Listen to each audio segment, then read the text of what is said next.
नमस्कार दोस्तों, आप सभी का स्वागत है हमारे YouTube channel VCS basic physics में।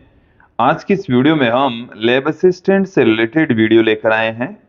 इस वीडियो में हम चर्चा करेंगे प्रकाश के व्यतिकरण, विवर्तन तथा ध्रुवण के बारे में। इसमें हम देखेंगे कि व्यतिकरण होता क्या है, इसकी जो थ्योरी है, सूत्र है, फॉर्मूले हैं, उसकी चर्चा करेंगे। उसके पश्चात हम विवर्तन तथा ध्रुवण के बारे में भी पढ़ने वाले हैं, समझने वाले हैं। विद्यार्थियों, यदि आप हमारे YouTube चैनल पर नए हैं तो चैनल को सब्सक्राइब कर लीजिए, साथ में बेल आइकन भी दबा दीजिए ताकि आपको आगे की वीडियोज की नोटिफिकेशन मिलते रहें। अब इस वीडियो को स्टार्ट करते हैं। सबसे पहले यहां पर हम बात करेंगे व्यतिकरण के बारे में। तो देखिए, व्यतिकरण होता क्या है, इसे समझने से पूर्व हमें कुछ पद समझने पड़ेंगे कि व्यतिकरण की जो डेफिनेशन है वो हम तभी समझ पाएंगे जब कुछ टर्म्स, कुछ पद हम यहां पर पहले ही समझ लेते हैं। तो विद्यार्थियों, सबसे पहले मैं आपके सामने लेकर आ रहा हूं तरंगाग्र, वेव फ्रंट क्या होता है। तो देखिए, ये एक ऐसा पृष्ठ होता है जैसे हमारे पास में यहां से ये कोई प्रकाश की किरण है, ये कोई दूसरी प्रकाश की किरण है, यहां से इस तरीके से बहुत सारी प्रकाश की किरण है। ये मैंने एक पृष्ठ डॉटेड वाला जो एक निर्मित किया है, ये एक पृष्ठ है। इस पृष्ठ को हम तरंगाग्र कहेंगे जब इस पृष्ठ के ऊपर मौजूद सभी जो तरंगे हैं वो एक समान कला में होती है। इट मीन्स यदि वो सुरंग पर है तो इस पूरे पृष्ठ के ऊपर उनका सुरंग होगा, गर्त पर है तो गर्त पर होगा, और यदि शून्य विक्षेप की स्थिति में तो शून्य विक्षेप की स्थिति में रहेगा। क्लियर? तो तरंगाग्र क्या होता है, एक ऐसा पृष्ठ होता है जिस पर सभी प्रकाश की तरंगें एक समान कला में होती है, तरंगाग्र कहलाता है। उस पृष्ठ को हम क्या कहेंगे? तरंगाग्र कहेंगे। अब देखेंगे आप कि जो तरंगाग्र है वो तीन प्रकार के होते हैं: गोलीय तरंगाग्र, बेलनाकार तरंगाग्र और समतल तरंगाग्र। तो यहां पर सबसे पहले देखिए गोलीय तरंगाग्र। ये एक बिंदुवत प्रकाश स्रोत के कारण से क्रिएट होता है, गोले के रूप में होता है। किस रूप में होगा? गोले के रूप में होगा। यहां पर देखिए इसकी डेफिनेशन कि ऐसा तरंगाग्र जो किसी गोले के रूप में हो, गोलीय तरंगाग्र कहलाता है। जो गोले के रूप में होता है उसको हम गोलीय तरंगाग्र कहेंगे। ये आप ध्यान में रखें स्पेशली कि बिंदुवत प्रकाश स्रोत के कारण से क्रिएट होता है। एक चीज और ध्यान रख लीजिए कि जो तरंगाग्र होता है और जो प्रकाश तरंगें होती है, दोनों एक दूसरे के परपेंडिकुलर होते हैं, दोनों के बीच का कोण 90 डिग्री होता है। तो देखो, ये जो यहां पर इस डायग्राम में ये गोलीय तरंगाग्र है, ये एक अन्य गोलीय तरंगाग्र है। ये यहां पर ये प्रकाश की तरंग है, ये प्रकाश की तरंग है। इस तरंगाग्र तथा प्रकाश किरण के बीच का जो एंगल होता है वो 90 डिग्री होता है। तो ये जो एंगल है वो कितना है? 90 डिग्री है। ये वाला जो एंगल है वो 90 डिग्री है। तो तरंगाग्र तथा प्रकाश किरणें दोनों एक दूसरे के लंबवत होती है। तो ये यहां पर एकदम क्लियर कर लीजिएगा कि गोलीय तरंगाग्र बिंदुवत प्रकाश स्रोत के कारण से क्रिएट होते हैं। ये आप दिमाग में रख लेंगे। फिर हम बात करते हैं बेलनाकार तरंगाग्र की। तो बेलनाकार तरंगाग्र बेलन के रूप में होता है। ये रेखीय प्रकाश स्रोत के कारण से क्रिएट होता है। किस की वजह से क्रिएट होगा? रेखीय प्रकाश स्रोत के कारण से क्रिएट होगा। इसको भी आप दिमाग में फिट बैठा लीजिए। और यहां पर फिर आगे चलते हैं हम समतल तरंगाग्र। तो समतल तरंगाग्र समतल के रूप में होता है, और जब बिंदुवत प्रकाश स्रोत या रेखीय प्रकाश स्रोत अनंत दूरी पर होते हैं तब समतल तरंगाग्र उत्पन्न होते हैं। देखिए यहां पर ये कुछ प्रकाश की किरणें दिखाई है। इस तरीके से प्रकाश की किरणें हैं और इसके ठीक लंबवत दिशा में हमारे को समतल तरंगाग्र प्राप्त होते हैं। व्यतिकरण को समझने के लिए हमें कुछ टर्म्स और समझनी पड़ेगी। एक अध्यारोपण का सिद्धांत, प्रिंसिपल ऑफ सुपरपोजिशन। देखिए ये होता क्या है कि जब दो या दो से अधिक तरंगें आपस में मिलती है इसे हम अध्यारोपित होना भी कह सकते हैं, तो एक नई तरंग का निर्माण होता है जिसका परिणामी विस्थापन अलग अलग तरंगों के विस्थापनों के सदिश योग के बराबर होता है। आप यहां पर देखें कि एक तरंग का विस्थापन यदि y1, दूसरी तरंग का विस्थापन y2, तीसरी तरंग का विस्थापन y3, इसी तरीके से nवीं तरंग का विस्थापन yn, तो इन सभी तरंगों का जो विस्थापन होगा वो y के इक्वल होगा। तो अलग अलग तरंगों का जो विस्थापन होता है उनका सदिश योग कर देंगे तो आपके पास में परिणामी तरंग का विस्थापन आ जाएगा। अब देखिए, कला संबद्ध तथा कला असंबद्ध प्रकाश स्रोत क्या होते हैं। तो देखिए, कला संबद्ध प्रकाश स्रोत ऐसे होते हैं कि जिनसे चलने वाली जो प्रकाश की तरंगे हैं उनके मध्य कलांतर समय के साथ में नियत रहना चाहिए। समय के साथ में क्या रहना चाहिए? नियत। तो उन प्रकाश स्रोतों को हम कला संबद्ध स्रोत कहते हैं। तो वे प्रकाश स्रोत जिनसे चलने वाली प्रकाश की तरंगों के मध्य कलांतर समय के साथ में यदि कांस्टेंट रहता है, नियत रहता है, तो उनसे संबद्ध जो प्रकाश स्रोत है उसको हम कला संबद्ध स्रोत कहेंगे। फिर यहां पर है कला असंबद्ध प्रकाश स्रोत। तो यदि कलांतर समय के साथ में नियत नहीं रहता है, परिवर्तित होता है, तो उसको हम कला असंबद्ध स्रोत कहेंगे। अब यहां पर हम व्यतिकरण की बात करते हैं, व्यतिकरण की डेफिनेशन की बात करते हैं। तो देखिए, जब दो या दो से अधिक समान आवर्ती समान होनी चाहिए, लगभग समान आयाम होना चाहिए, एक ही दिशा में संचरित होनी चाहिए, आपस में अध्यारोपित होती है मतलब मिलती है, तो वहां पर एक नई तरंग निर्मित होती है जिसकी तीव्रता कहीं पर अधिकतम होगी तो कहीं पर उसकी तीव्रता न्यूनतम होगी। तो इस घटना को हम व्यतिकरण कहते हैं। इस घटना को क्या कहा जाता है? व्यतिकरण।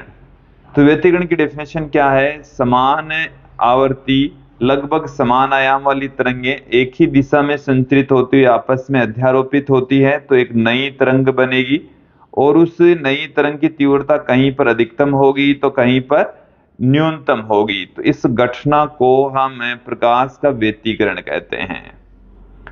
विद्यार्थियों, व्यतिकरण दो प्रकार का होता है, संपोषी व्यतिकरण तथा विनाशी व्यतिकरण।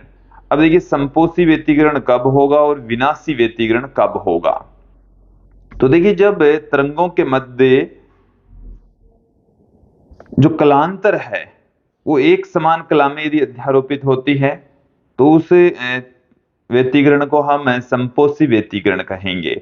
और संपोषी व्यतिकरण की स्थिति में जो कलांतर है वो 0, 2π, 4π, 6π इस तरीके से होगा। इसको हम व्यापक रूप में इस तरीके से दर्शा सकते हैं। ये इंपॉर्टेंट है, ये आप ध्यान रखें कि संपोषी व्यतिकरण के अंदर कलांतर कितना होता है। क्लियर। फिर हम बात करते हैं विनाशी व्यतिकरण की। यदि दो तरंगें एक दूसरे की विपरीत कला में अध्यारोपित होती है तो उस व्यतिकरण को हम विनाशी व्यतिकरण कहेंगे। और विनाशी व्यतिकरण के अंदर जो कलांतर है वो पाई, 3π, 7π, 9π इस तरीके से होगा, और जो फाई है वो 2n+1π होगा। व्यापक रूप में इसको इस तरीके से लिख सकते हैं। ये हमारे को याद रखना है, इंपॉर्टेंट है।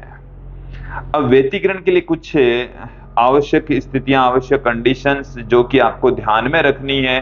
तो देखिए, प्रकाश के व्यतिकरण के लिए प्रकाश तरंगों का जो आयाम है वो लगभग समान होना चाहिए। आयाम क्या होना चाहिए? लगभग समान।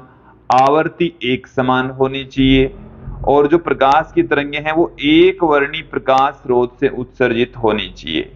एक वर्णी प्रकाश स्रोत का मतलब है कि उनकी तरंग दैर्घ्य एक समान होनी चाहिए। जो प्रकाश की तरंगें हैं वो कला संबद्ध स्रोतों से उत्सर्जित होनी चाहिए। इसका मतलब है कि उनके मध्य का जो कलांतर है वो नियत रहना चाहिए। साथ में देखिए, एक ही दिशा में संचरित होनी चाहिए, प्रकाश स्रोत पास पास में स्थित होने चाहिए। कुछ कंडीशंस हैं व्यतिकरण के लिए। अब यहां पर आप देखेंगे, हम कुछ फॉर्मूले देखेंगे व्यतिकरण से रिलेटेड। तो देखिए क्या हो जाएंगे। हम यहाँ पर दो तरंगें लेकर चल रहे हैं। पहली तरंग का जो विस्थापन समीकरण है वो है y1 = a1 sin ωt, जिसका आयाम तो है a1, विस्थापन है y1, ओमेगा उसकी आवर्ती है, ωt उसका कला कोण है। दूसरी जो तरंग है उसका विस्थापन समीकरण है y2 equal to a2 sine omega t plus phi, जहां a2 है आयाम, ओमेगा टी उसका कला ओमेगा टी प्लस फाई है इसका कला कोण, ओमेगा उसकी आवर्ती है और फाई को हम प्रारंभिक कला कोण कहते हैं। अब जब इन दोनों तरंगों का आपस में अध्यारोपण होता है, मिलती है, तो इनका जो परिणामी विस्थापन है वो इस तरीके से हो जाएगा। देखो जब इसको हम कैलकुलेट करेंगे तो हमें मिल जाएगा परिणामी विस्थापन, और परिणामी जो विस्थापन है वो इस तरीके से प्राप्त होगा, y बराबर r sine omega t plus theta, जहां जो r है जो परिणामी तरंग है उसका आयाम, यह है परिणामी तरंग का आयाम, इसको हमने समीकरण 8 में लिखा है। ये कैपिटल R बराबर क्या है, a1 square plus a2 square plus 2a1 a2 cos phi का रूट, और ये काफी महत्वपूर्ण है, इंपॉर्टेंट है। क्लियर? तो इसे आप ध्यान में रखें। और जो हमने परिणामी तरंग का विस्थापन समीकरण बताया, R बराबर y बराबर r sine omega t plus phi, तो R का फॉर्मूला आपको बता दिया हमने। ये जो थीटा है इसको हम प्रारंभिक कला कोण कहते हैं। क्या कहा जाता है? परिणामी तरंग का प्रारंभिक कला कोण। तो ये जो थीटा होता है वो tan inverse a2 sine phi upon a1 plus a2 cos phi के इक्वल होता है। न्यूमेरिकल क्वेश्चन करते समय इसका ध्यान रखना है, इसे आपको याद रखना है। क्लियर? अब देखिए जो परिणामी तरंग है उसकी तीव्रता की यहां पर हम चर्चा करते हैं कि किसी भी प्रकाश तरंग की जो तीव्रता है वो आयाम के वर्ग के समानुपाती होती है। तो परिणामी तरंग की तीव्रता को हम I से लिखें तो I समानुपाती हो जाएगी R स्क्वायर के, और यहां से पहली तरंग की जो तीव्रता है उसको हम I1 के A1 स्क्वायर, दूसरी तरंग की जो तीव्रता है वो I2 बराबर के A2 स्क्वायर, और परिणामी तरंग है उसकी तीव्रता को I बराबर I1 I2 plus 2 root I1 root I2 cos phi की फॉर्म में लिख सकते हैं। इसे आपको याद रखना है, दिमाग में इसे फिट बैठा लीजिए। क्लियर? तो ये हमारे पास में जब व्यतिकरण हुआ तब तीन फॉर्मूले आए, एक तो कैपिटल R का आया, एक थीटा का आया और एक I का आया। अब हम इन तीनों ही फॉर्मूलों को तीन स्थितियों में देखने वाले हैं, समझने वाले हैं, संपोषी व्यतिकरण में, विनाशी व्यतिकरण में, और जब दोनों ही तरंगों का आयाम समान हो तब। तो देखिए संपोषी व्यतिकरण के अंदर तो फाई का मान होता है 2n पाई, और जब आप कोस फाई में फाई का मान 2n पाई पुट करेंगे तो उसका मान हो जाएगा 1, और साइन फाई में फाई का मान 2n पाई पुट करेंगे तो उसका मान हो जाएगा 0। तो परिणामी तरंग का आयाम का फॉर्मूला होता है ये, अभी अभी हमने आपको बताया। तो इसमें कोस फाई बराबर 1 रख देंगे तो यहाँ पर देखिए इस तरीके से आ जाएगा, a1 square plus a2 square plus 2a1 a2 का रूट, और देन तत्पश्चात हमें फाइनल जो फॉर्मूला है वो ये मिलेगा। ये आपको दिमाग में फिट रखना है, संपोषी व्यतिकरण के अंदर जो परिणामी तरंग है उसका आयाम R बराबर हो जाएगा a1 प्लस a2, और ये अधिकतम होता है। ये क्या होता है? मैक्सिमम होता है, अधिकतम होता है विद्यार्थियों। क्लियर? तो अधिकतम जो आयाम हो वो a1 प्लस a2 के इक्वल होगा। और जब आप टेन थीटा बराबर a2 sine phi upon a1 plus a2 cos phi में साइन फाई का मान संपोषी व्यतिकरण के अंदर 0 हो जाएगा, तत्पश्चात टेन थीटा बराबर 0 और थीटा बराबर 0। इसका मतलब ये हो गया कि संपोषी व्यतिकरण में प्रारंभिक कला कोण कितना होता है? 0 होता है। इसे भी आप ध्यान में रखेंगे। क्लियर? फिर हम बात करते हैं यहाँ पर परिणामी तरंग की तीव्रता की। तो परिणामी तरंग की जो तीव्रता है उसका फॉर्मूला होता है ये, और संपोषी व्यतिकरण के अंदर कोस फाई का मान 1 हो जाएगा, तो इसे हम इस तरीके से पुट कर देंगे। और परिणामी जो तरंग है उसकी तीव्रता I maximum equal to root I1 plus root I2 का होल स्क्वायर। ये भी काफी महत्वपूर्ण है, जब हम न्यूमेरिकल क्वेश्चन कर रहे होते हैं तब ये यूज में आती है। तो देखिए संपोषी व्यतिकरण के अंदर ये हमने दिखाई है एक तरंग, ये दूसरी तरंग, और ये है दोनों का परिणामी। देखिए इस तरंग का आयाम हमने A1 दिखाया है, इस तरंग का आयाम हमने A2 दिखाया है, और परिणामी जो तरंग है उसका आयाम हो जाएगा R, जो कि A1 प्लस A2 के बराबर होता है। क्लियर? इसमें एक चीज और समझ लेंगे आप, फतांतर, फतांतर का जो फॉर्मूला है फाई बराबर के एक्स होता है, के बराबर हम 2 पाई अपॉन लैम्बडा पुट कर देंगे, तो यहां से अक्स बराबर जो फतांतर है, कलांतर बराबर था, फतांतर अक्स बराबर lambda upon 2 pi into phi, और समपोसी व्यतिकरण के अंदर फाई 2n पाई के इक्वल होता है, तो फतांतर समपोसी व्यतिकरण के अंदर n लैम्बडा होता है। मतलब जो अक्स है उसकी वैल्यू 0 हो सकती है, अक्स की जो वैल्यू है वो कितनी हो सकती है, अक्स का मान हो सकता है 0, लैम्बडा, 2 लैम्बडा, 3 लैम्बडा, 4 लैम्बडा, इस तरीके से होगा। क्लियर? दूसरी कंडीशन की ओर बढ़ते हैं। दूसरी जो कंडीशन है स्थिति सेकंड, विनाशी व्यतिकरण के लिए। और देखिए विनाशी व्यतिकरण के अंदर क्या होगा, जो कलांतर है वो है 2n प्लस 1 पाई, और इस स्थिति में cos फाई का मान -1 और sin फाई का मान 0। देन हमें जो आयाम है फॉर्मूले में जब हम पुट करेंगे तो वो A1 माइनस A2 मिल जाएगा, और मिनिमम मान होगा, काफी महत्वपूर्ण है, इसको भी आपको ध्यान रखना है। समपोषी व्यतिकरण के अंदर A1 प्लस A2 था, विनाशी व्यतिकरण के अंदर A1 माइनस A2 है। क्लियर? देखिए विनाशी व्यतिकरण के अंदर भी थीटा का मान 0 के इक्वल है, ये भी आपको ध्यान में रखना है। समपोषी और विनाशी दोनों ही व्यतिकरण के अंदर थीटा का मान तो 0 ही प्राप्त हो रहा है। परिणामी तरंग की तीव्रता भी देख लीजिए। परिणामी तरंग की जो तीव्रता है आई मिनिमम वो हो जाएगी I1 का रूट माइनस I2 के रूट का होल स्क्वायर, और ये भी काफी महत्वपूर्ण है। क्लियर? यहां पर आप देखेंगे कि जो फतांतर है वो हमें मिल जाएगा 2n प्लस 1 लैम्बडा बाई 2, ये हमें प्राप्त होने वाला है, मिलने वाला है। क्लियर?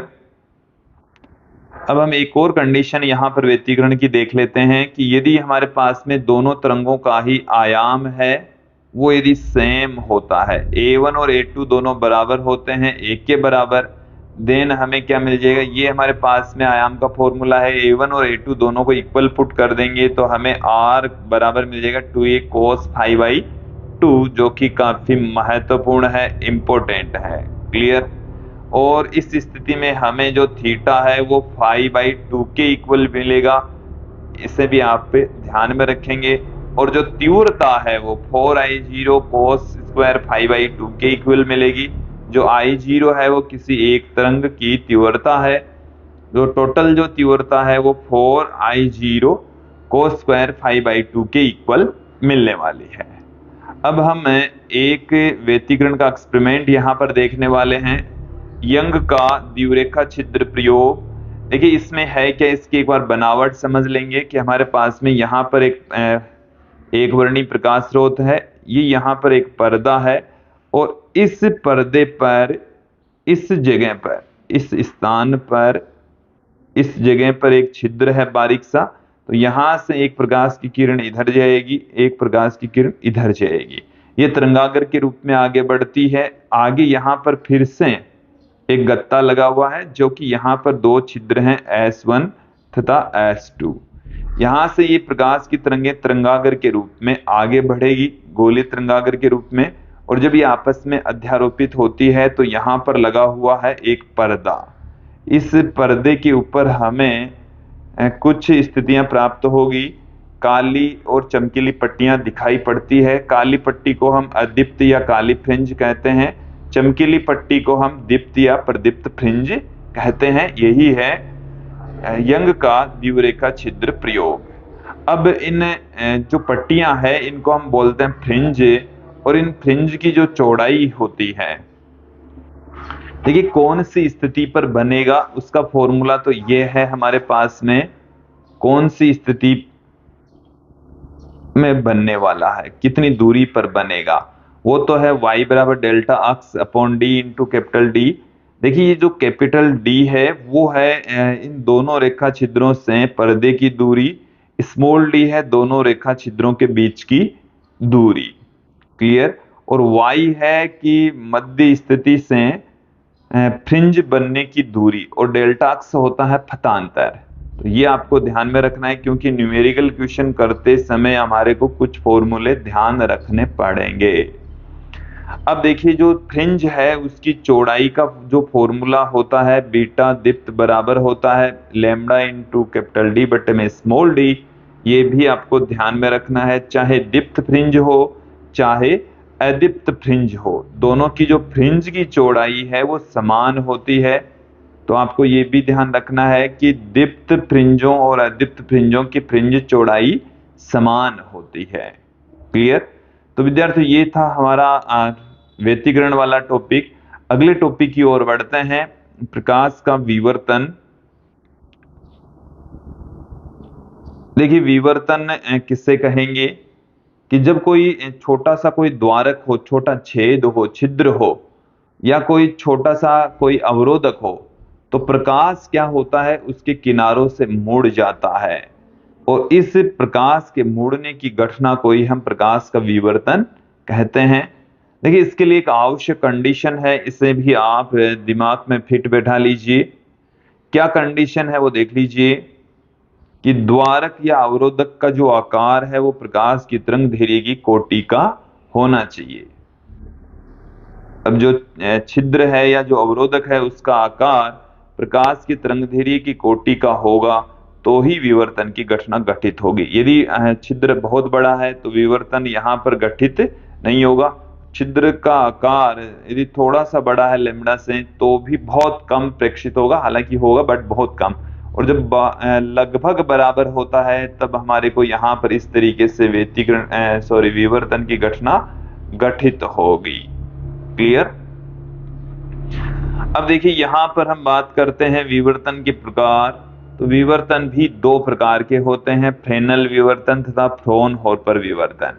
फ्रेनेल विवर्तन के अंदर तो क्या होगा, जो द्वारक या अवरोधक होता है वो प्रकाश स्रोत व पर्दे से सीमित दूरी पर होता है, कुछ ही दूरी पर होता है। और यदि दूरी बहुत ज्यादा हो या दूरी जब अनंत होती है तो उस विवर्तन को हम फ्रॉनहोफर विवर्तन कह देते हैं। क्लियर। एकल रेखा छिद्र द्वारा हम प्रकाश का विवर्तन यहां पर देख लेते हैं। हमारे पास में ये एक प्रकाश स्रोत है, ये क्या है हमारे पास में एक प्रकाश स्रोत। यहां पर हमने रख दिया है एक उत्तल लेंस। क्या रख दिया है, समांतर प्रकाश की किरणें प्राप्त करने के लिए, जैसे अनंत से आ रही हो इस तरीके की प्रकाश की किरणें, देखो समांतर प्रकाश की किरणें प्राप्त करने के लिए उत्तल लेंस के फोकस पर हमने ये एक वर्णी प्रकाश स्रोत यहां पर रख दिया है। ये एक छोटा सा छिद्र है, इस छिद्र का आकार प्रकाश की तरंगदैर्घ्य की कोटि का है, तो यहां से इसके किनारों से प्रकाश की किरणें मुड़ जाएगी और मुड़ने के पश्चात ये बिंदु पी के ऊपर जाकर मिल रही है, तो वहां पर हमें चमकीला या काला धब्बा प्राप्त होता है। तो इस घटना को हम प्रकाश का विवर्तन कहते हैं। अब देखिए चमकीली फ्रिंज वहां पर कब प्राप्त होगी और काली फ्रिंज कब प्राप्त होगी, इसके लिए कुछ कंडीशंस हैं। चमकीली काली फ्रिंज के लिए ये वाला फॉर्मूला लगेगा, ए साइन थीटा बराबर एन लेमड़ा। ये चमकीली फ्रिंज के लिए काली फ्रिंज के लिए है, और चमकीली फ्रिंज के लिए व्यतिकरण से इसमें उल्टी स्थिति होती है, अपोजिट स्थिति होती है। क्लियर। तो ये आपको दोनों फॉर्मूले ध्यान में रखने हैं। अब ऊर्जा वितरण वक्र, देखिए व्यतिकरण के लिए हमने जब आयाम दोनों तरंगों का समान होता है तो जो प्रकाश की तीव्रता है वो I बराबर 4I0 cos स्क्वायर 5/2 पड़ी थी, और जब संपोषी व्यतिकरण होता है तो 4I0 हो जाएगी, विनाशी व्यतिकरण होता है तो I बराबर 0 हो जाएगा। तो ये हमें तीव्रता का वक्र प्राप्त होगा। संपोषी जो व्यतिकरण की घटना घटित होती है उसमें जो पर्दा है उस पर हमें इस तरीके से फ्रिंज प्राप्त होती है, काली चमकीली इस तरीके से मिलेगी। काली के ऊपर जो तीव्रता है वो हो जाएगी 0 और चमकीली पर हो जाएगी 4I0। इस वक्र को हम इस तरीके से भी दिखा सकते हैं। तो यहाँ पर आप देखें ये चमकीली फ्रिंज, यहाँ चमकीली, यहाँ चमकीली, यहाँ चमकीली, और जबकि पाई, 3 पाई, 5 पाई, पाई, -3 पाई, -5 पाई इनके ऊपर काली फ्रिंज प्राप्त होती है। देखिए यहां पर एक चीज और समझ लेंगे कि विवर्तन के अंदर जो फ्रिंजें हैं उनकी चौड़ाई भिन्न भिन्न होती है। केंद्रीय जो फ्रिंज होती है, बीच वाली जो फ्रिंज होती है, उसकी चौड़ाई सबसे ज्यादा, उसको हम केंद्रीय उच्चिष्ट कहते हैं। उसके दोनों ओर काली जो फ्रिंजें प्राप्त होगी वो निम्निष्ठ कहलाते हैं, वो काली फ्रिंजें होती है। और उसके पश्चात जो चमकीली फ्रिंज प्राप्त होगी उनको हम द्वितीयक उच्चिष्ट कहते हैं, ये तृतीयक उच्चिष्ट होता है। तो जैसे जैसे हम केंद्रीय चमकीली फ्रिंज से ऊपर नीचे चलेंगे तो हमें काली फ्रिंजों की चौड़ाई बढ़ती हुई मिलेगी, चमकीली फ्रिंजों की चौड़ाई घटती हुई प्राप्त होगी। क्लियर? अब देखिए हम थोड़ा सा कंपेयर कर लेते हैं प्रकाश का विवर्तन तथा ध्वनि तरंगों के विवर्तन का। देखिए हम ये जानते हैं, हमने आपको बताया है अभी अभी विवर्तन में कि विवर्तन के लिए आवश्यक कंडीशन है कि अवरोधक और द्वारक का आकार प्रकाश की तरंग दैर्घ्य की कोटि का होना चाहिए, यह आवश्यक है। अब देखिए ध्वनि तरंगे हैं, उनकी तरंग दैर्घ्य 1 मीटर की कोटि की होती है और व्यवहारिक जीवन के अंदर जो अवरोधक और द्वारक होते हैं वो भी इसी कोटि के होते हैं। फलस्वरूप जो ध्वनि तरंगे हैं वो आसानी से विवर्तित हो जाती, उनमें आसानी से विवर्तन हो जाता है। जबकि प्रकाश तरंगों का जो तरंग दैर्घ्य है वो 10 की घात -7 मीटर की कोटि का होता है। हमने पढ़ा है दृश्य प्रकाश का जो तरंग दैर्घ्य है वो 3800 से 7800 एंगस्ट्रॉम तक होता है। तो ये 10 की घात -7 मीटर की कोटि का होता है। तत्पश्चात इनका आसानी से विवर्तन नहीं हो पाता क्योंकि तरंग दैर्घ्य बहुत कम होती है, कि प्रकाश की जो तरंग दैर्घ्य है वो बहुत कम होती है, जिससे हमारे व्यवहारिक जीवन में अवरोधक और द्वारक नहीं मिल पाते। तत्पश्चात साधारणतया प्रकाश का विवर्तन बहुत कम हो पाता है। अब यहाँ पर हम चर्चा कर लेते हैं विवर्तन और व्यतिकरण में डिफरेंस की। तो देखिए विवर्तन द्वितीयक तरंगिकाओं के अध्यारोपण से प्राप्त होता है, जबकि व्यतिकरण तरंगाग्रों के अध्यारोपण से होता है। विवर्तन के अंदर केंद्रीय फ्रिंज की चौड़ाई सर्वाधिक होती है, जबकि व्यतिकरण के अंदर काली और चमकीली फ्रिंजें एक समान चौड़ाई की होती है। केंद्रीय फ्रिंज की चौड़ाई विवर्तन में सर्वाधिक होती है, फिर चमकीली फ्रिंजों की चौड़ाई घटती जाती है और काली फ्रिंजों की चौड़ाई बढ़ती जाती है। तीव्रता में भी ऐसे ही है, केंद्रीय फ्रिंज की तीव्रता सर्वाधिक होती है, फिर चमकीली फ्रिंजों की तीव्रता घटती चली जाती है। यहाँ पर चमकीली फ्रिंजों की तीव्रता एक समान होती है।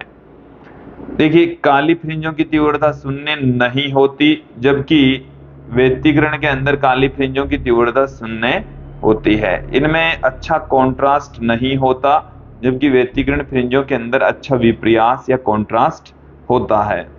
अब विद्यार्थियों देखिए कि हमारा जो YouTube चैनल है उसका नाम आपको जानते ही होंगे, आपने YouTube चैनल को सब्सक्राइब कर ही लिया होगा। BCS बेसिक फिजिक्स से है, नाम से है। आप 11th 12th और अन्य फिजिक्स के जो टॉपिक हैं उनके आप हस्तलिखित नोट्स इन नंबर पर व्हाट्सएप करके प्राप्त कर सकते हैं। चलिए ये तो था व्यतिकरण है। अब देखिए विद्यार्थियों प्रकाश का ध्रुवण, पोलराइजेशन ऑफ लाइट। देखिए क्या होता है कि जो प्रकाश है वो विद्युत चुंबकीय तरंगों के रूप में होता है। इसको एक एक करके समझ लीजिए कि जो प्रकाश है वो विद्युत चुंबकीय तरंगों के रूप में होता है। विद्युत चुंबकीय तरंगों के रूप में होता है तो उसमें विद्युत क्षेत्र भी होता है और चुंबकीय क्षेत्र भी होता है। विद्युत क्षेत्र तथा चुंबकीय क्षेत्र दोनों एक दूसरे के लंबवत होते हैं और तरंग संचरण की दिशा के लंबवत दिशा में एक समान कला में कंपन करते हैं। क्लियर? प्रकाश तरंग की जो अधिकांश ऊर्जा है, ज्यादातर जो एनर्जी है वो विद्युत क्षेत्र के द्वारा संचरित होती है, इसलिए विद्युत क्षेत्र को हम प्रकाश सदिश कहते हैं। और ये जो प्रकाश सदिश होते हैं वो किसी प्रकाश तरंग के चारों ओर उपस्थित होते हैं। एक प्रकाश तरंग है, उसके चारों ओर प्रकाश सदिश उपस्थित होते हैं। देखो ये हमने एक विद्युत चुंबकीय तरंग को दिखाया है। इसमें विद्युत क्षेत्र तथा चुंबकीय क्षेत्र दोनों एक दूसरे के लंबवत होते हैं। ये तो हमने दिखाए हैं विद्युत क्षेत्र जो कि अक्ष वाई तल में है। कौन से तल में है? अक्ष वाई तल के अंदर मौजूद हैं। क्लियर? और जो चुंबकीय क्षेत्र है वो है अक्ष जेड तल में। कौन से तल में है? अक्ष जेड तल के अंदर मौजूद हैं। क्लियर? तो दोनों एक दूसरे के लंबवत, तरंग संचरण की दिशा के भी लंबवत होते हैं। अब देखिए ध्रुवण में क्या होता है कि जो प्रकाश होता है उसके चारों ओर जो प्रकाश सदिश मौजूद होते हैं उनको यदि किसी न किसी तरीके से एक तल में व्यवस्थित कर दिया जाए तो उस घटना को हम ध्रुवण कहते हैं। उस घटना को क्या कहा जाता है? पोलराइजेशन कहा जाता है। तो साधारण प्रकाश में उपस्थित प्रकाश सदिशों को एक तल में यदि व्यवस्थित कर दिया जाए, एक तल में व्यवस्थित करने की जो घटना है उसको हम ध्रुवण कहते हैं, ध्रुवण कहा जाता है। तो साधारण प्रकाश को अध्रुवित प्रकाश व ध्रुवण से प्राप्त प्रकाश को ध्रुवित प्रकाश कहा जाता है। इसका मतलब ये हो गया कि ध्रुवण के अंदर अध्रुवित प्रकाश को ध्रुवित प्रकाश में बदला जाता है। क्लियर? देखिए ये हमने दिखाया एक साधारण प्रकाश। ये जो डॉट आप देख रहे हैं इसका मतलब ये है कि जो प्रकाश है वो कागज के तल के लंबवत बाहर आ रहा है और जो प्रकाश सदिश होते हैं वो इसके ठीक लंबवत इस कागज के तल में मौजूद है। इन्हें आप इस तरीके से भी दिखा सकते हैं, डॉट, और इस तरीके से दो रेखाओं के रूप में। सॉरी, ये तो है ध्रुवित प्रकाश। इसको आप ऐसे भी दिखा सकते हैं, ऐसे। इसमें दो तलों के अंदर, एक तो कागज के तल में जो कि इन रेखाओं से, एरो के निशान से रिप्रेजेंट किया है, और ये जो डॉट आप देख रहे हैं ये बहुत सारे, आप ये डॉट दिख रहा है, ये डॉट दिख रहा है, ये जो डॉट आप देख रहे हैं ये डॉट कागज के तल के लंबवत जो प्रकाश सदिश कंपन करते हैं उसको बता रहे हैं। यदि इनको इस तरीके से एक ही तल में व्यवस्थित कर दिया जाए, या तो ऐसे व्यवस्थित कर दीजिए या ऐसे व्यवस्थित कर दें, तो ऐसे प्रकाश को हम ध्रुवित प्रकाश कहेंगे। क्या कहा जाएगा? ध्रुवित प्रकाश। इसको ऐसे या इसको ऐसे भी कर सकते हैं, इसको भी हम ध्रुवित प्रकाश कहेंगे। देखिए जिस दिशा में प्रकाश सदिश कंपन करते हैं उस तल को हम कंपन तल, और जिस तल में ध्रुवित प्रकाश का एक भी प्रकाश सदिश उपस्थित नहीं होता उसको ध्रुवण तल कहते हैं। मतलब उन प्रकाश का ध्रुवण हो चुका है।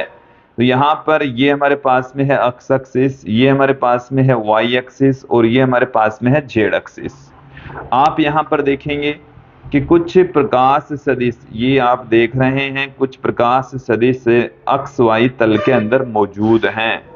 तो इस अक्ष वाई तल को हम कंपन तल कहेंगे, और इस तल के ठीक लंब दिशा में एक भी प्रकाश तल उपस्थित नहीं होते।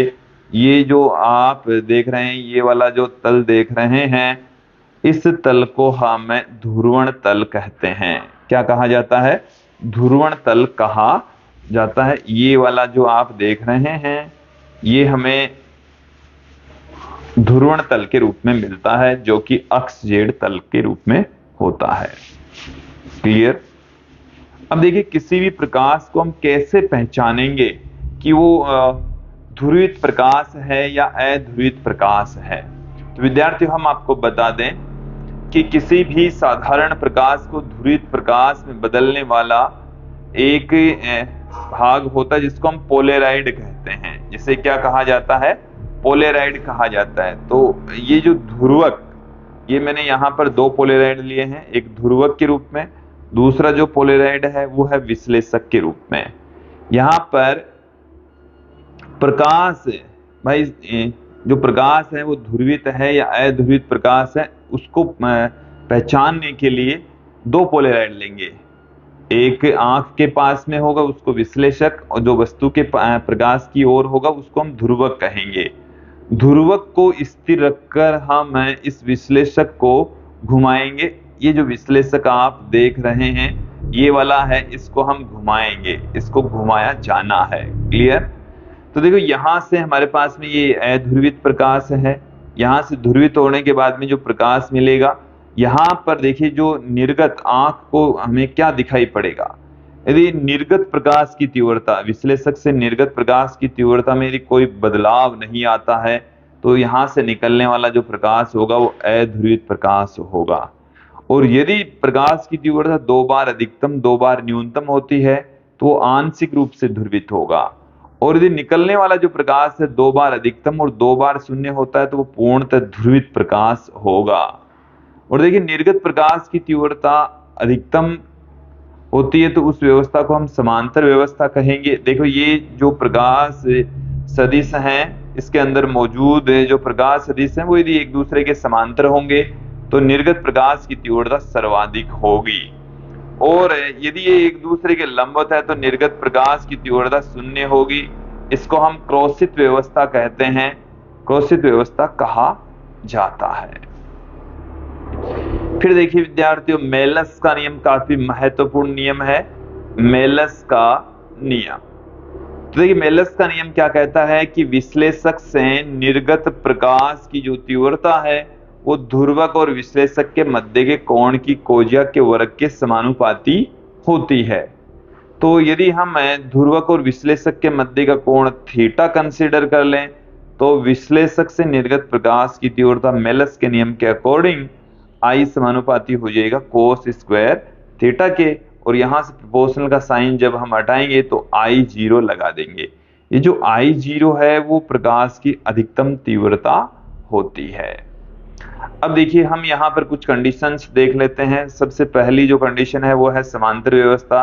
जब थीटा बराबर 0 डिग्री होता है तब समांतर व्यवस्था होती है और उस कंडीशन में कोस थीटा बराबर 1 हो जाएगा और आई बराबर आई जीरो कोस स्क्वायर थीटा, मतलब आई बराबर आई जीरो प्राप्त हो जाएगा। ये जो फॉर्मूला आप देख रहे हैं, ये वाला जो फॉर्मूला आपको दिखाई पड़ रहा है, ये काफी महत्वपूर्ण सूत्र है, आपको ध्यान में रखना है। इस पर आधारित न्यूमेरिकल क्वेश्चन एग्जाम में पूछे जा सकते हैं। क्रॉसित व्यवस्था, दूसरी जो स्थिति है वो कौन सी है? क्रॉसित व्यवस्था। क्रॉसित व्यवस्था में थीटा बराबर 90 डिग्री हो जाएगा, आई बराबर 0 हो जाएगा। तीसरी जो स्थिति है वो क्या है? तीसरी स्थिति के अंदर हमारे पास में है थीटा बराबर 45 डिग्री और उस कंडीशन में आई बराबर आ जाएगा आई जीरो बाई। अब विद्यार्थी यहाँ पर हम चर्चा करते हैं प्रकाश के ध्रुवण की विभिन्न विधियों की। तो सबसे पहली जो विधि है वो है प्रकीर्णन द्वारा ध्रुवण। तो देखिए प्रकीर्णन में होता क्या है कि प्रकीर्णन के लिए भी एक आवश्यक शर्त होती है। प्रकीर्णन की आवश्यक शर्त क्या है कि माध्यम के कणों का जो आकार है वो प्रकाश की तरंगदैर्घ्य की कोटि का होना चाहिए। और जब माध्यम के कण पर आपतित प्रकाश अवशोषित करके सभी संभव दिशाओं में नया प्रकाश उत्सर्जित करते हैं, आपतन की लंबवत दिशाओं में प्रकीर्णित प्रकाश ध्रुवित प्रकाश होता है। समझेंगे आप कि ये हमारे पास में अध्रुवित प्रकाश इधर से आपतित हो रहा है, इधर से आ रहा है, ये माध्यम का कण है, तो ये इस कण के चारों ओर प्रकाश बाहर निकलेगा।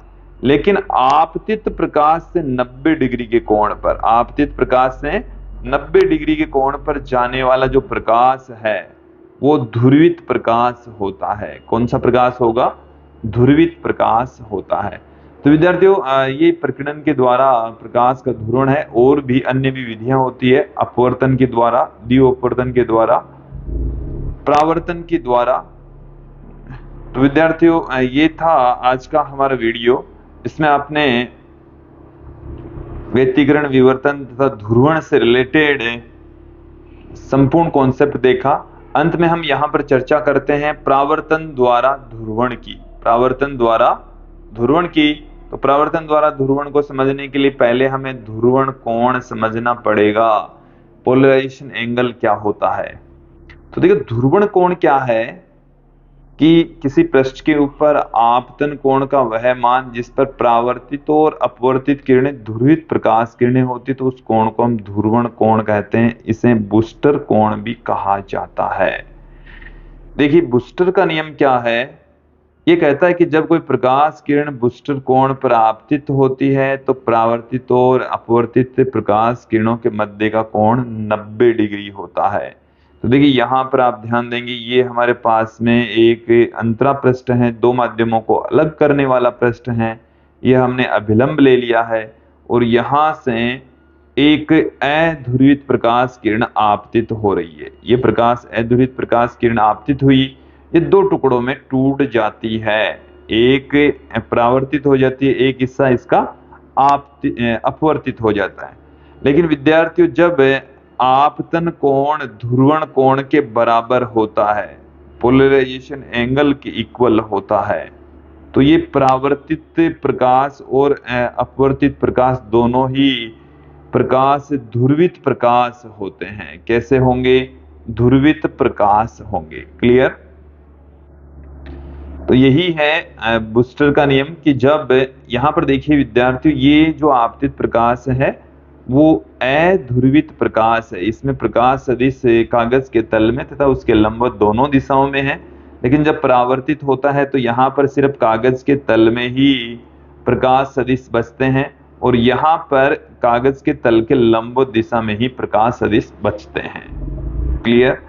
बूस्टर के नियम का जो गणितीय रूप है वो इस तरीके से होता है, आप भी ध्यान रखें, tan IP बराबर n या IP बराबर tan इनवर्स n, इस तरीके से हम पुट कर सकते हैं। ये आपको ध्यान में रखना है, काफी महत्वपूर्ण है। ये लाइन भी आप ध्यान में रखिए। कौन सी लाइन है? कि ध्रुवण कोण की स्पर्शिया का मान माध्यम के अपवर्तनांक के बराबर होता है। क्लियर? ये आपको अच्छे से ध्यान में रखना है, दिमाग में इसको फिट बैठा लीजिए। क्लियर? तो ये था विद्यार्थियों आज का हमारा वीडियो, जिसमें आपने प्रकाश के व्यतिकरण, विवर्तन तथा ध्रुवण के बारे में अच्छे से समझा, पढ़ा, जाना। आज के इस वीडियो में इतना ही। जल्द ही हम आपके लिए लैब असिस्टेंट का अगला वीडियो लेकर लौटेंगे। धन्यवाद दोस्तों।